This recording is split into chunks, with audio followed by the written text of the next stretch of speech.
నిన్నటి నుంచి bus స్టాండ్లు, railway స్టేషన్లు, రోడ్ల మీద జనాలు, ట్రావెల్స్ బస్సుల దగ్గర ఎంత కిటకిటలాడుతున్నారంటే, అమ్మో! వీళ్ళు ఇంత రష్‌లోంచి ఎలా ఎక్కుతారా ఈ బస్సులని అనిపిస్తూ ఉంది. ఎందుకంటే సంక్రాంతి కదా, పండక్కి అమ్మా నాన్న దగ్గరికి వెళ్ళిపోవాలి, ఎంజాయ్ చేయాలి, మన పుట్టింటికి వెళ్ళిపోవాలన్న ఆరాటంలో అందరూ చక్కగా రెడీ అయ్యి, ఎంత జనం రష్ ఉన్నా సరే పిల్లలతో సహా, కుటుంబంతో సహా బస్ స్టాండ్‌లో అక్కడ కనిపిస్తున్నారు. ఎంత కిటకిటలాడుతున్నాయి అంటే చూస్తుంటే, బాబోయ్! ఎలా వెళ్తున్నారు ఇంత జనాలు రష్‌లోంచి, ఆ చిన్న పిల్లల్ని వేసుకొని కూడా వెళ్తున్నారని చూస్తుంటే భయమేస్తోంది. అలాగే రైల్వే స్టేషన్‌లో అయితే కిక్కిరిసిపోయారు. రిజర్వేషన్లు ఉన్నవాళ్ళు, రిజర్వేషన్లు లేని వాళ్ళు, జనరల్ బోగీల్లో ఎక్కేవాళ్ళు, అసలు మన సీటు దాకా మనం వెళ్తామా లేదా అని కూడా అనిపిస్తుంది. మేము ఒకసారి ఇలాగే ఎక్స్‌పీరియన్స్ అయ్యింది. సంక్రాంతికి ఇలాగ వెళ్దామని ముందు నుంచే రిజర్వేషన్ చేసుకొని పెట్టుకున్నా, అసలు మా సీటు దగ్గరికి మేము వెళ్ళలేకపోయాం. అంత జనం ఎక్కేశారు అన్నమాట.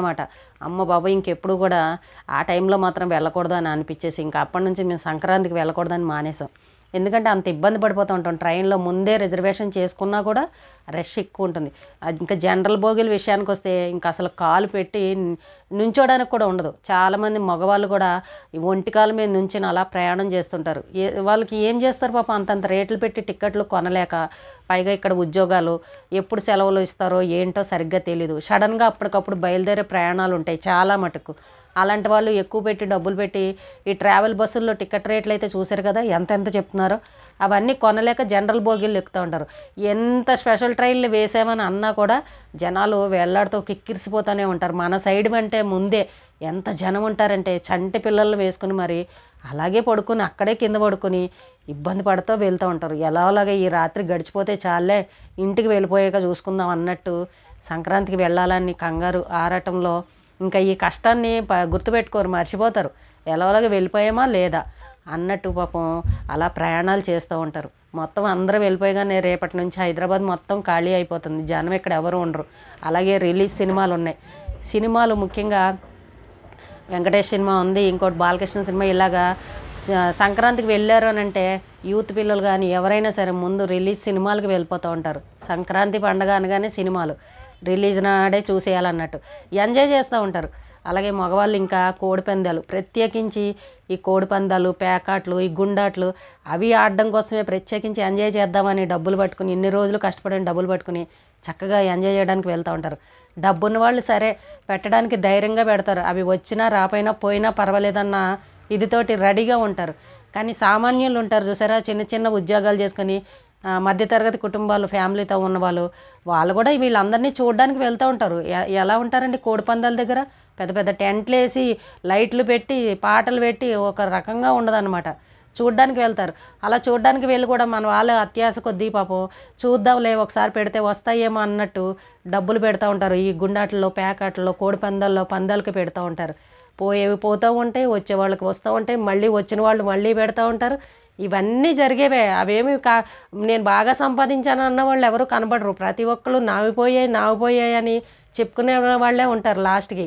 కానీ ఎప్పుడైనా సరే మగవాళ్ళు గుర్తుపెట్టుకోండి, భార్యలకు తెలియకుండా డబ్బులు దాచుకుని ఎంజాయ్ చేసి వాటిల్లో పెడదామని పెడతా ఉంటారు చాలామంది. కానీ తిరిగి వచ్చిన తర్వాత మళ్ళీ పండగ 4 రోజులు అయిపోయి మళ్ళీ మన ఇంటికి మనం వచ్చిన తర్వాత ఇవే ఉద్యోగాలు, ఇవే సంసారం, ఇవే పిల్లలు, ఈ అప్పులే, ఇంట్లో ఇబ్బందులు, ఇవి మొత్తం ఇంకా అన్నీ కామన్గా ఉంటూనే ఉంటాయి. ఎంజాయ్ చేయడానికి వెళ్ళి ఒక్కసారి మనం ఇంత బస్ టికెట్లు కొనుక్కొని వెళ్తూ ఉంటాం. అలాగే అక్కడ ఎంజాయ్ చేయడానికి ఖర్చు పెడతా ఉంటాం. ఇవన్నీ అయిపోయిన తర్వాత ఇంటికి వచ్చాక మళ్ళీ మన కష్టాలన్నీ మామూలుగా అలాగే ఉంటాయి. కానీ డబ్బుని ఒకసారి ఇలాంటి వాటికి ఖర్చు పెట్టేటప్పుడు జాగ్రత్తగా చూసుకోండి మీరు. ఎందుకంటే భార్యలకు తెలియకుండా ఖర్చు పెట్టే వాళ్ళు కూడా చాలామంది ఉంటారు. వాళ్ళకి కానీ ఏదో రకంగా తెలుస్తుంది. ఇక్కడ హైదరాబాద్ తిరిగి వచ్చిన తర్వాత కూడా తెలుస్తుంది. తెలిసినప్పుడు అసలైన సంక్రాంతి పండుగ అక్కడే ఉంటుంది. భార్యలు ఊరుకోరు. ఎందుకు ఆడావు నువ్వు, ఎందుకు పోగొట్టావు, నాకు ఎందుకు చెప్పలేదు, ఎందుకు చేసావు ఇలాగని. ఇవన్నీ మామూలే, భార్యలు తిడతానే ఉంటారు, మళ్ళీ గొడవలు మొదలవుతూనే ఉంటాయి.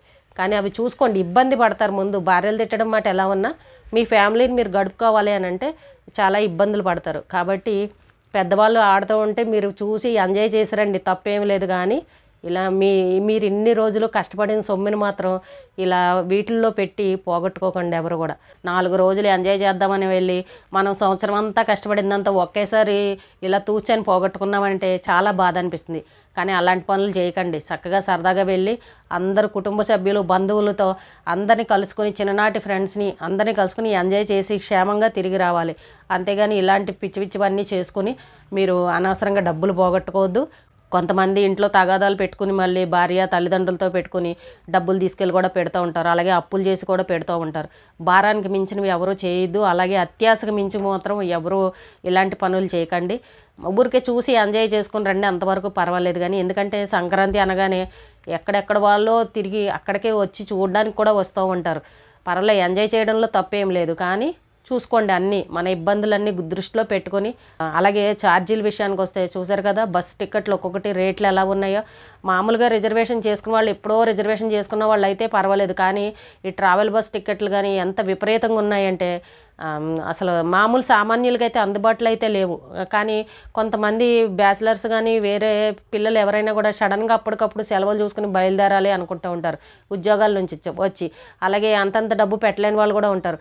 ఏదో రకంగా అవి ఇవి పట్టుకొని ఏదో రకంగా వెళ్ళిపోవాలన్నట్టు అలాగే జనరల్ బోగిల్లోనూ అలా వేళ్లాడుతూ పాపం ఇబ్బంది పడుకుంటూ వెళ్తారు. ఫోన్లో ఒక రాత్రి కష్టపడితే అయిపోతుంది కదా అని. కానీ ఎందుకంటే పుట్టింటికి వెళ్ళాలి, ఎంజాయ్ చేయాలి, సంక్రాంతి తల్లిదండ్రులు ఎదురు చూస్తూ ఉంటారని ఆశతోటి పాపం ఎంత ఇబ్బందులున్నా వెళ్తూ ఉంటారు. అలాగే ప్రతి ఒక్కరూ క్షేమంగా వెళ్ళి తిరిగి రండి. అందరూ కూడా పండగని ఆనందంగా గడపండి, సంతోషంగా చేసుకోండి.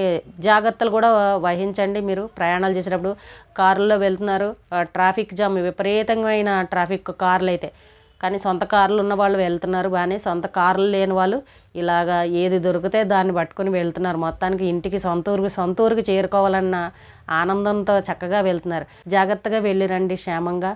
మీరు ఇన్ని రోజులు కష్టపడిన సొమ్ముని ఇలాగ పందాల్లో పెట్టి పోగొట్టుకోకండి.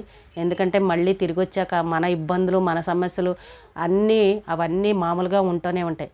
కాబట్టి ఆలోచించుకొని చక్కగా ఎంజాయ్ చేసి బంధువులతోటి పిండి వంటలు అన్నీ తిని వచ్చేటప్పుడు పిండి వంటలు కూడా అన్నీ తెచ్చుకొని చక్కగా ఆనందంగా పండగని చేసుకోండి. ఈ రోజుకి ఇదేనండి. రేపు మళ్ళీ ఒక మంచి విషయంతో మళ్ళీ కలుద్దాం.